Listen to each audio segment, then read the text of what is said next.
Olá pessoal, pensaram que era Hércules que apareceria agora, né? Mas veio esse cara aqui. Nesse vídeo eu vou apresentar então a história da filosofia, que eu gosto de chamar a história do pensamento humano. Desde a cosmogonia até o período contemporâneo, mas com algumas passadas rápidas e pegando alguns enfoques de cada período para a gente trabalhar. Principalmente porque é o pessoalzinho do primeiro ano, né, que é a minha maior preocupação, porque eles vão ter pela primeira vez a filosofia, conhecer a filosofia, a sociologia, enfim, e para que não cause muito espanto, assim, no sentido de, putz, que coisa chata, a gente precisa abordar de uma forma diferenciada, cativando os alunos a se interessar pelo conhecimento. Então, esse vídeo vai ser em torno disso, né, desde o começo ao fim, começando pela cosmogonia. Qualquer dúvida, entre em contato, tá? Alguma coisa que não entendeu, ou se quiser melhorar alguma coisa, por favor, me ajudem, para que a gente possa, então, partilhar esse conhecimento, tá? Muito obrigado e vamos para o vídeo de hoje. Antes de começarmos com a formação propriamente dita, nesse bate-papo que nós vamos falar sobre a história da filosofia, eu vou já, para quem não tem muita afinidade, tá, que não tem o conhecimento, eu vou explicar como é que cria uma sala no Classroom, tá? Uma dica interessante é que sempre a gente tem que ter, eu, por exemplo, trabalho com 3 navegadores aqui para cada um ficar logado numa conta. Aqui, esse navegador aqui, que é do Avast, eu uso a conta institucional aqui. Para tudo que eu acessar aqui vai para a institucional, a do Google é prof.educacau.sp.gov.br, tá? Então aqui eu vou criar uma sala, criar uma turma, eu vou criar de filosofia, estudos, currículo paulista para filosofia. Por que eu vou fazer isso? Aqueles que quiserem baixar o PPT, e aqui eu vou colocando então os materiais aqui para a gente poder sempre ter, né, material aqui disponível, tá certo? Então essa sala aqui eu estou abrindo, depois já vou gerar o link do Meet aqui, tá? E é interessante aqui no caso, né, que você vai poder ter a visão que o aluno tem, tá? Então você, professor, vai ter a visão que o aluno tem. Tá? Não é obrigatório, tá? É para quem quiser. Aqui eu vou deixando o material.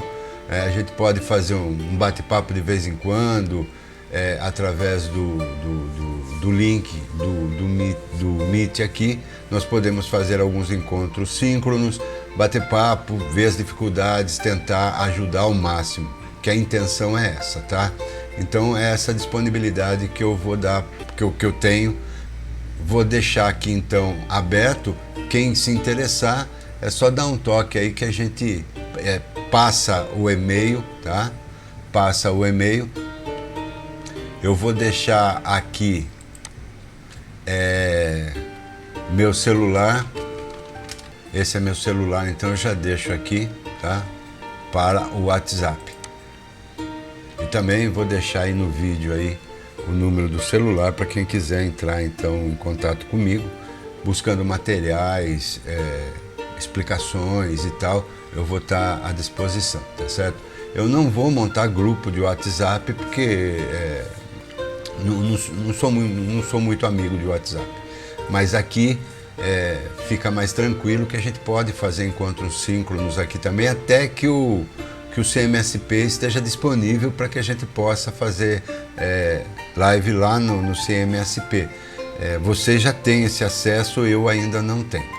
Eu costumo usar, sempre que eu vou falar sobre a história da filosofia, eu costumo falar sobre a história do pensamento. A evolução que o pensamento teve, o pensamento reflexivo construtivo. Eu coloquei uma provocação logo de início, né, que a teogonia, vamos dizer assim, né, a judaica cristã e depois a grega, né, da mitologia grega. E para vocês verem que existem diversas histórias de criação do mundo. Não são só essas duas, existem muitas outras. E por quê?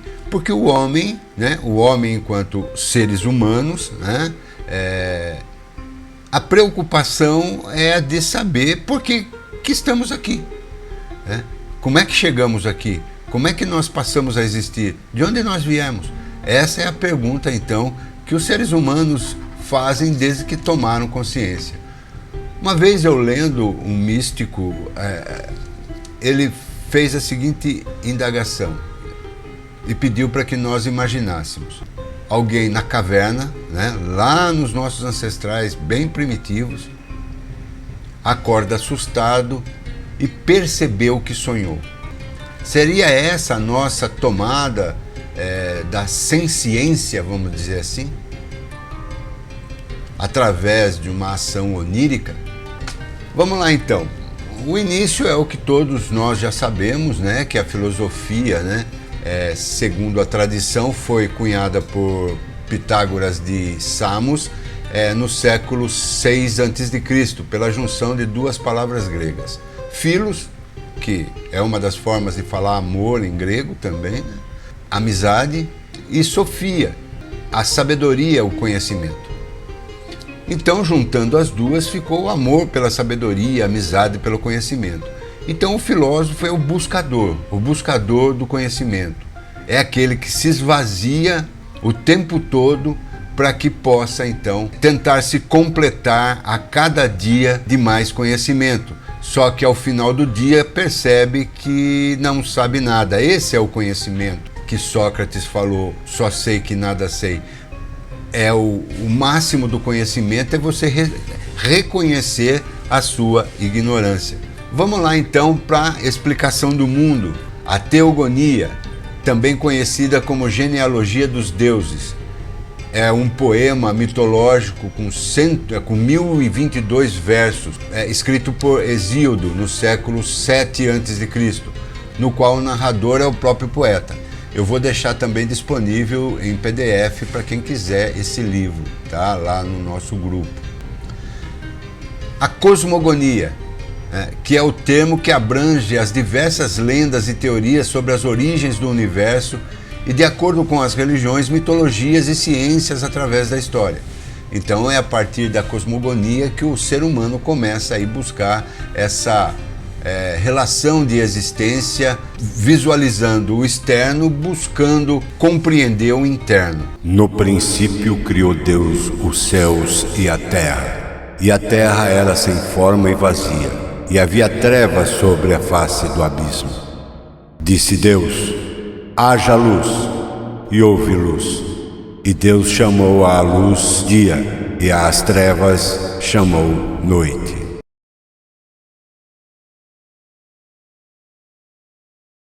No início tudo era caos, onde não havia nada.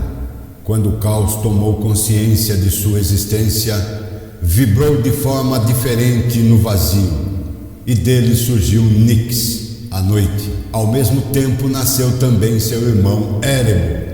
Nix consistia nas trevas superiores e Éremo nas trevas inferiores. De Nix e por consequência do caos surgiram muitas coisas. Uma delas foi o amor, e sua forma foi Eros. De Nix também nasceram Gaia, a terra, e Urano, a abóboda celeste. Estas duas divindades possuíam corpos astrais e dessa forma puderam ser um casal, de cuja união nasceram seus filhos, os titãs e as titanides. E aí a chegada da razão pela cosmologia, do grego cosmos, ordem, mundo, e logos, logia, discurso, estudo, e tem um monte de tradução para logos aí, tá? Então, é o estudo da ordem. Lembra que lá que a mitologia grega fala que no princípio é o caos. Veja que agora nós já chegamos na ordem, no cosmos. é o ramo da astronomia que estuda a origem, estrutura e evolução do universo a partir da aplicação de métodos científicos. Nos escritos dessa época, ainda se faz uso dos mitos para buscar uma fundamentação para o comportamento humano. Não se abandonou aqui, o pensamento humano não abandonou nesse momento ainda a busca pelos mitos para fundamentar o comportamento humano. E uma coisa que é muito interessante é que todos os deuses gregos é uma tradução de algo físico que nós podemos tocar. No pensamento grego, que é físico, os deuses eram físicos. Então a gente precisa ter essa noção. O pensamento grego não era subjetivo, abstrato, mas sim concreto. Então vamos para a divisão da filosofia. Começamos então pelos pré-socráticos, que vai aproximadamente, aí não tem uma data específica de aniversário, tá, gente? Século 7 a.C. até o século 5 a.C. A principal preocupação era a natureza, ou seja, a physis e a origem das coisas.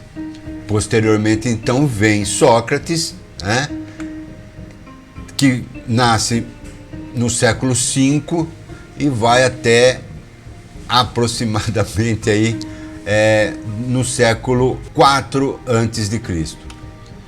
A reflexão filosófica gira em torno das questões humanas, sobretudo da ética e da política. E vem aí os pós-socráticos, período que é dividido em dois. O primeiro período pós-socráticos é o período alexandrino ou helenístico, que começa aí no fim do século IV e vai até mais ou menos o século III a.C. A filosofia busca sistematizar o conhecimento alcançado, disseminação da cultura clássica no Mediterrâneo, criação de novas escolas, como os estoicos, epicuristas e os céticos. E o período greco-romano, fim do século III e vai mais ou menos aí até o século VI depois de Cristo. É marcado pela assimilação da cultura grega pelos romanos e a dissolução do pensamento grego diante do cristianismo. Esse é o momento aí que surgem os chamados pais da igreja, no século VI, século V, VI depois de Cristo, que vai fundamentar a doutrina primitiva da igreja. Principais filósofos pré-socráticos aqui nós temos na escola jônica, Tales de Mileto, Anaximandro de Mileto, Anaximenes de Mileto, Xenófanes, Cólofon, Parmênides de Eleia, Heráclito de Éfeso, Empédocles, Demócritos e a teoria atômica. E aí vem as escolas italianas, né? Pitágoras de Samos, segunda fase do pensamento pré-socrático, a escola atomista, Anaximagora, Closômena. E as escolas então aí dos pequenos socráticos, né? Megáricos, que vem Euclides no ano 100 a.C. Cirenaicos, que é representado pelo Arístipo de Cirene, Cínicos, que é uma corrente filosófica fundada aí por Antítenes. E aí vem então os grandes socráticos a partir da Academia de Platão e o Liceu de Aristóteles. Lembrando aí que, como você já sabe, Aristóteles foi um aluno de Platão. Como ele não era ateniense, ele não pôde, porque Platão de fato queria deixar a academia para ele. Só que como ele não era ateniense, ele não pôde ficar com a academia e foi embora. E nessa ida dele, ele foi ensinar a ser professor de um carinha aí chamado aí Alexandre, o Grande. Os pós-socráticos, então, começa pelo estoicismo, fundada em Atenas por Zenão, no início do século III a.C. Os estoicos ensinavam que as emoções destrutivas resultavam de erros de julgamento e que um sábio, uma pessoa com perfeição moral e intelectual, não sofreria dessas emoções. E o epicurismo, que é uma vertente do estoicismo, criada a partir dos ensinamentos de Epicuro de Samos, filósofo ateniense do século IV a.C. Conhecido como filósofo dos jardins, foi como ficou conhecida a escola fundada por ele. E o ceticismo, que tem como fundador Pirro de Elis, 360 a.C. a 270 a.C., considerado o primeiro filósofo cético e fundador da escola que veio a ser conhecida como pirronismo. Resumindo então, nós temos aqui os pré-socráticos, anteriores a Sócrates, buscavam compreender a natureza e a origem das coisas. Temos os sofistas, não se preocupavam com a verdade, mas vencer os debates, persuadiam pelo efeito psicológico. Esse é o entendimento de Platão, porque há quem diga que não era bem isso. Platão não suportava esses caras aí não. Os socráticos, período de Sócrates, estudavam os 5 campos da filosofia em busca da verdade. Os pós-socráticos, que vai se aprofundar aí no mundo físico, no helenismo. E aí eu vou fazer uma provocação pegando 2 pré-socráticos. Primeiro, Parmênides, que foi o professor de Sócrates. Escreveu um poema filosófico compreendido em 2 partes. A primeira tratava da verdade, episteme, e a segunda tratava da opinião, doxa, conhecido como filósofo do imobilismo. Guardem bem esse sujeito aqui, que depois nós vamos conversar. E contemporâneo a ele, mas segundo a tradição não se conheceram, não tiveram contato, Heráclito. Escreveu um livro em prosa, foi um dos primeiros pré-socráticos a escrever em prosa sobre a natureza. É considerado por muitos como o mais eminente pensador pré-socrático por formular com vigor o problema da unidade permanente do ser diante da pluralidade e mutabilidade das coisas particulares e transitórias. Também nós podemos dizer que é o pai da dialética enquanto dialética verdadeira, porque Sócrates, Platão, ele vai falar da dialética, mas não a ponto de Heráclito, que coloca que o mesmo homem toma e não toma banho ao mesmo tempo no mesmo rio. Ou seja, na segunda vez o homem já não será o mesmo e nem tampouco o rio será o mesmo. É a partir dessa profundidade da dialética proposta por Heráclito que, vamos dizer, ele ficou afastado do pensamento pré-socrático, que buscava uma verdade enquanto algo que seria possível permanecer. São 2 correntes filosóficas que vão caminhar paralelamente, às vezes quase se encostando, mas volta ao paralelo novamente. Parmênides, então, é o filósofo do imobilismo, enquanto Heráclito ficou conhecido como o filósofo do mobilismo. Tudo está em constante movimento. Enquanto para Parmênides a trajetória é do não ser, doxa, para o ser, episteme, para Heráclito nada é igual em nenhum momento. E aí nós entramos então na filosofia medieval. Período da história ocidental compreendido entre o século V d.C. vai até o século XIII. Por consenso, esse período tem início com a queda do Império Romano. É consenso, porque não se existe uma data precisa para saber, não, foi a partir do dia 10 de agosto. Não existe isso, tá, gente? Muitas vezes a transição é marcada por um novo pensamento, por uma nova obra, que inaugura um momento. Do mesmo modo, seu fim é marcado pelo descobrimento das Américas aí em 1492. O contexto histórico. Com a dissolução do Império Romano, as invasões bárbaras e o desaparecimento das instituições, os centros de difusão cultural também desagregaram. Os chamados pais da igreja patrística foram os primeiros filósofos a defender a fé cristã nos primeiros séculos até aproximadamente o século VIII. Então aqui é um recorte do período medieval.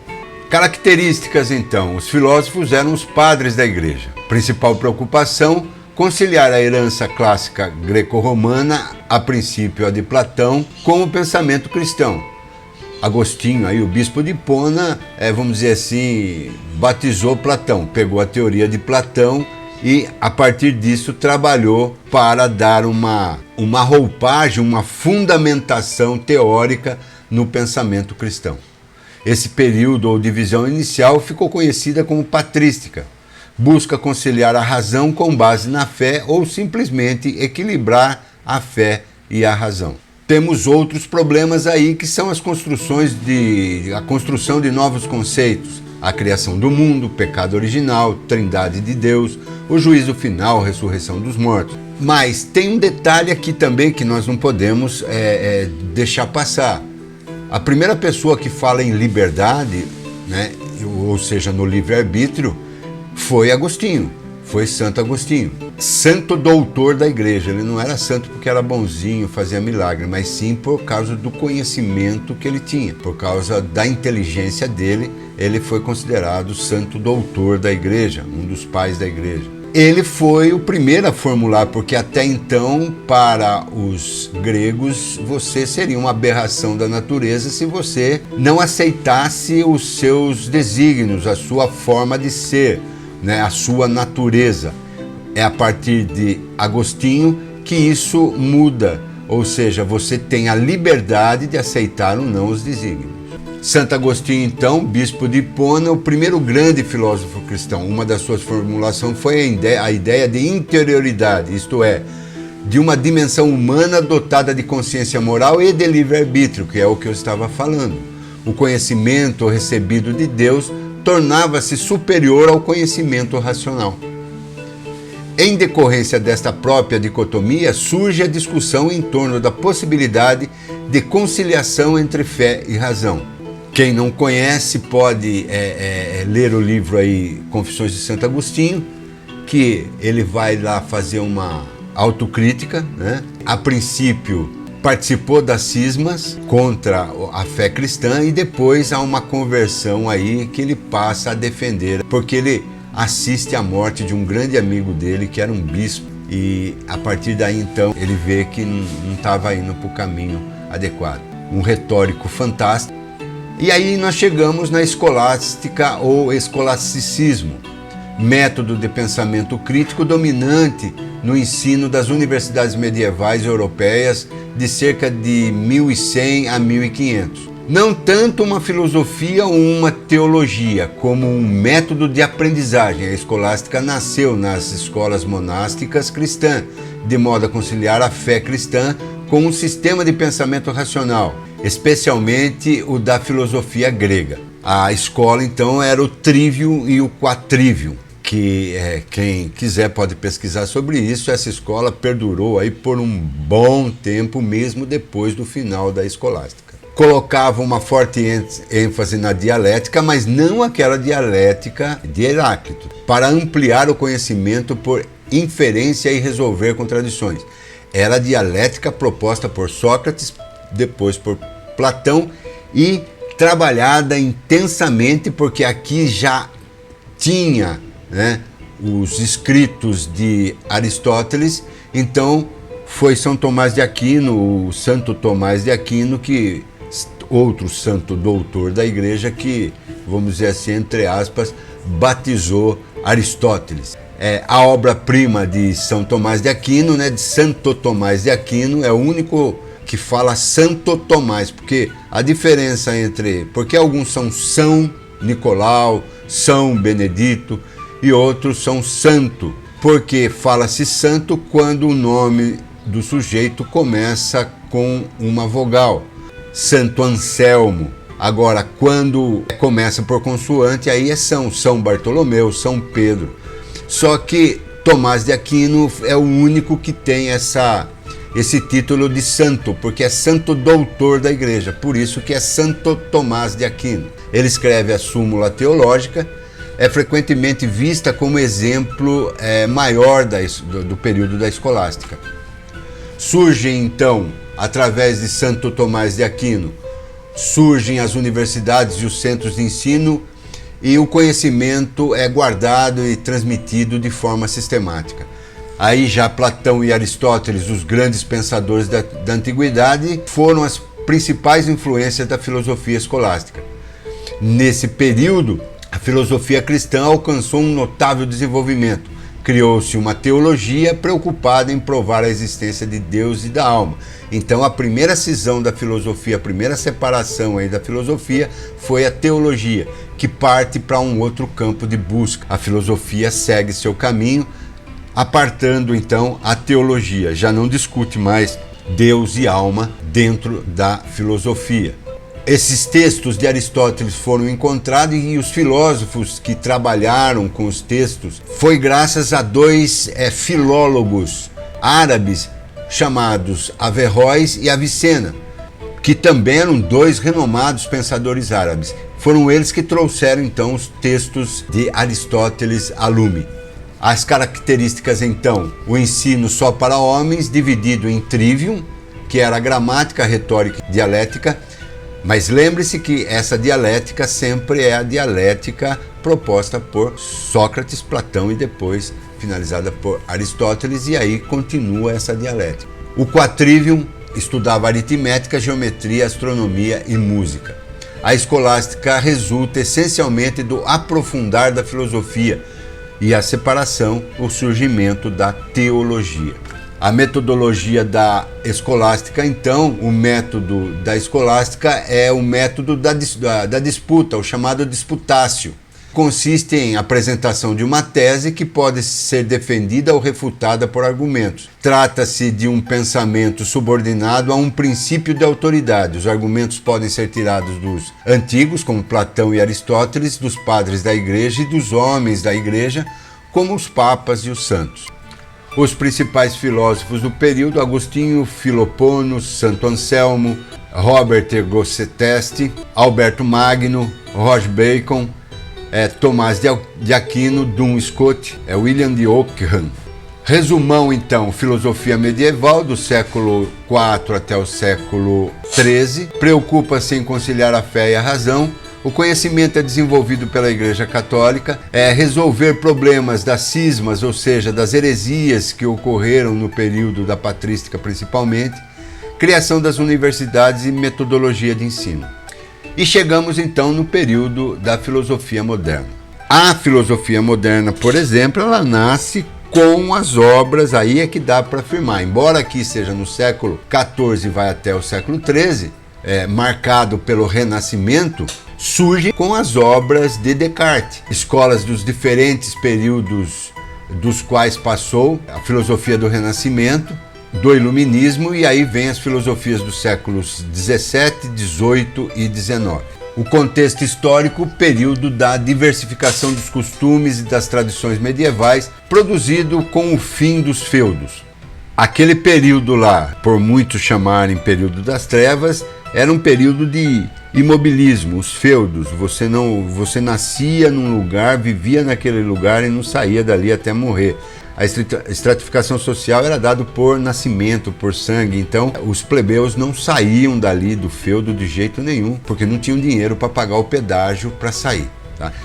Não era um sistema de escravidão, né? Mas era um sistema de servidão. As relações humanas e as formas de interpretar o mundo se alteraram. O novo período oferece novas reflexões e recupera a grandiosidade da cultura da antiguidade. Por isso o renascimento, o renascer da cultura grega. A expansão do comércio pelas grandes navegações, descobertas de outras terras, e isso então começa todo uma efervescência cultural, e a partir daí então uma nova classe social surge, né? O que estava nas mãos da igreja é distribuído então para aqueles que podiam pagar. A característica é a retomada do pensamento clássico. Inaugura-se com a obra de René Descartes, Meditações, mas que ainda traz resquícios do medievalismo. Lembre-se que a primeira obra, vamos dizer assim, no pensamento humano da filosofia que marca o Renascimento, com a tentativa de provar a existência de Deus e da existência da imortalidade da alma de forma racional. Descartes, então, ele vai provar que Deus existe racionalmente. O racionalismo é a tônica desse período, o franco desenvolvimento do capitalismo e a formação dos estados nacionais. A divisão, então, primeiro do Renascimento, é marcada pelos extraordinários descobrimentos científicos e o auge do humanismo. revelou em sua riqueza e variedade as grandes transformações culturais, econômicas e sociais da época. Sua gradual autonomia em relação à teologia, favorecida pelas guerras de religiões e a consolidação dos estados nacionais, propiciou o surgimento de uma nova atmosfera ideológica que se caracterizou pela crescente secularização e autonomia do saber. Ou seja, os estados, conforme vão surgindo, deixam de ser confessionais e o saber vai sendo espalhado para todos aqueles que podiam pagar. A segunda divisão é o Iluminismo, conhecido como século das luzes, ilustração. Foi um movimento cultural da elite intelectual europeia do século XVIII. A burguesia. Aqui não é aquele conceito de burguesia dado depois por Marx, tá? Burguesia porque eram os senhores dos burgos, que os feudos, alguns feudos se transformaram em uma vila maior com o nome de burgo. E a partir daí, aqueles ricos comerciantes lá começaram a ser chamados de burgueses, que procurou mobilizar o poder da razão, a fim de reformar a sociedade e o conhecimento herdado da tradição medieval. Promoveu o intercâmbio intelectual e foi contra a intolerância e os abusos da Igreja e do Estado. Chegamos no Romantismo, que é o outro corte, movimento artístico, político e filosófico, últimas décadas do século XVIII na Europa, por grande parte do século XIX. Caracterizou-se por uma visão de mundo contrária ao racionalismo e ao iluminismo, e buscou um nacionalismo que viria a consolidar os estados nacionais na Europa. E aí alguns filósofos renascentistas, Maquiavel, Giordano Bruno, Bacon, agora é o Francis Bacon, René Descartes. Principais filósofos iluministas: Hobbes, Pascal, Locke, Voltaire, Rousseau, Montesquieu, Diderot, Spinoza, Hume, Adam Smith, Kant, Benjamin Constant. Filósofos do Romantismo: Hegel, Fichte, Schelling, Schopenhauer. E aí então filósofos também do período: Max Stirner, Marx, Engels e Nietzsche. Max Stirner eu coloquei porque, desde que eu conheci a única obra que esse filósofo escreveu, eu me apaixonei pelo pensamento dele, e é por isso que eu coloquei ele aqui. Ele não é um filósofo famoso, ele só escreveu uma obra. Porém, Marx escreve o Capital para responder a Stirner, é o que pouca gente sabe. E também Marx não cita Stirner, ele vai falar jovem filósofo, porque tanto Marx como Stirner viveram no mesmo tempo, estudaram na mesma universidade e beberam na mesma taberna. Só que Stirner tem um caminho curto, ele morre muito cedo, Marx vai embora da Alemanha. Fora da Alemanha é que ele toma conhecimento da obra de Stirner, O Único e Sua Propriedade. Marx então imediatamente começa a colocar em prática, junto com Engels, a sua obra, O Capital. E toda vez que você lê no Capital jovens filósofos, ele está falando de Stirner e outros aí que não tiveram, vamos dizer assim, nenhuma grande influência no pensamento.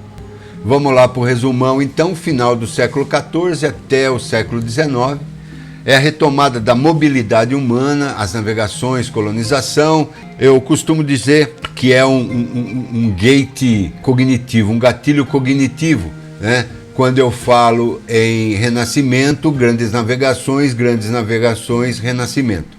Rompimento com o teocentrismo em favor do antropocentrismo.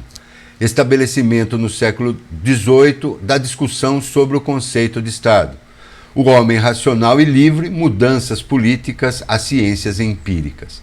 Aqui é que começa então a grande separação, né, nesse período do iluminismo, a grande separação aí das ciências, tá? As ciências então vão cada uma tomando seu rumo, se separando da filosofia. E chegamos na filosofia contemporânea. A filosofia do século XX trouxeram uma série de desenvolvimentos teóricos contraditórios em relação ao que se refere à validade do conhecimento através do conceito e abstrações absolutas, isto é, afirmações universais ou leis gerais.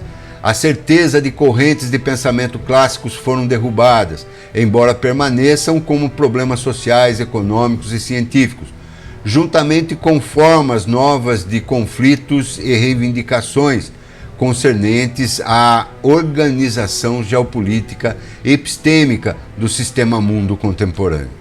Aí chove de escolas filosóficas. A filosofia analítica, a filosofia continental, a filosofia da desconstrução, o existencialismo, marxismo, neopragmatismo, neoconfucionismo, objetivismo, filosofia pós-moderna, estruturalismo, construcionismo. Vem então a Escola de Viena, centrada no empirismo e busca eliminar a metafísica da filosofia, e a Escola de Frankfurt, que seus estudos é centrado no desenvolvimento de um neomarxismo. E aí, uma pancada de filósofos, os mais importantes, Husserl, Wittgenstein, Heidegger, Adorno, Sartre, Simone de Beauvoir, Hannah Arendt, Gramsci, Foucault, Habermas, John Rawls, Popper e Thomas Kuhn. O resumão, então, são as mudanças sociais, políticas e econômicas que tiveram repercussão no pensamento filosófico. A Revolução Francesa vai de 1789, até 1799. Avanço da Revolução Industrial e do capitalismo na Europa Ocidental em diversas regiões do planeta. Inovações tecnológicas e a substituição progressiva das oficinas dos artesãos pelas fábricas. E agora aquela, vamos dizer assim, provocação. Eu vou apresentar duas músicas e essas duas músicas, então, vocês vão responder em que teoria filosófica nós podemos apoiar essas duas músicas. Lá no grupo do Classroom, além dessa apresentação, também eu vou deixar um formulário lá para vocês responderem, se vocês quiserem, é claro, quais as teorias filosóficas que podem ser apoiadas a partir dessas duas músicas. Como eu posso ler essas duas músicas filosoficamente? Quais as teorias que eu posso embasar a leitura? Um abraço e sempre que precisar é só dar um toque que a gente vê o que pode ser feito. Um abraço para você, bons estudos, boas aulas e vamos continuar pensando e ruminando a dialética.